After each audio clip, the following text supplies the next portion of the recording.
Alam ko po marami sa inyong may alam na matagal ko po piniling manahimik.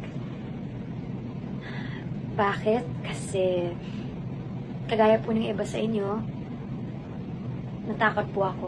Catherine Bernardo, in-unfollow si Andrea Brillantes sa Instagram.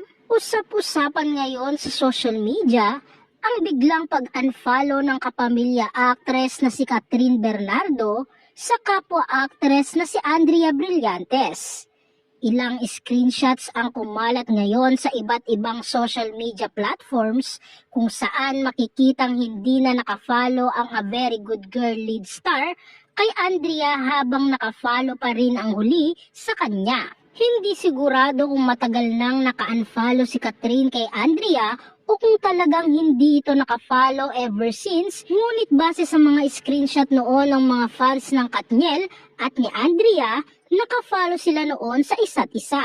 Matatanda ang marami sa mga supporters ng Katniel at ni Andrea ang pumalag sa ibinalita ng talent manager na si OG Diaz hinggil sa di umano'y hiwalayan ng isa sa mga hinahangaang love team sa Philippine showbiz at ang di umano'y dahilan ay ang aktres na si Andrea Brillantes. Agad naman ipinagtanggol ng mga fans ang kanilang iniidolo at naglabas ng mga resibo na maayos ang relasyon ng tatlo at ilan sa mga ito ay ang screenshot na nakafollow sina Catherine at Andrea sa isa't isa. Tinawag pa nga ng mga ito na fake news peddler ang talent manager at pinag-aaway raw ang dalawang babae na okay naman ang samahan.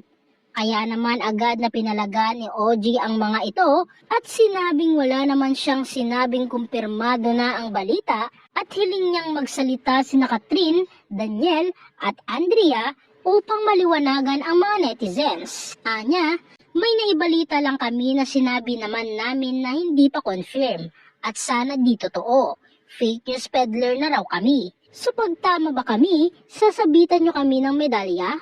Alma ni OG. At dahil nga sa naganap na pag-unfollow ni Catherine kay Andrea, ay mas nayanig ang mga marites at tila unti-unting naniniwalang may something na nagaganap sa kanilang tatlo. Hanggang ngayon ay nananatili pa rin tahimik sina Catherine Bernardo, Daniel Padilla at Andrea Brillantes hinggil sa isyong ito. Narito naman ang ilang komento ng mga netizens. Kaya pala biglang nagbago ng image si Kat. Di ba ganyan kayong mga babae pag broken?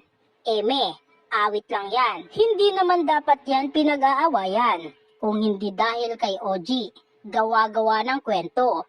Style yan para mawala bash kay Laundry King.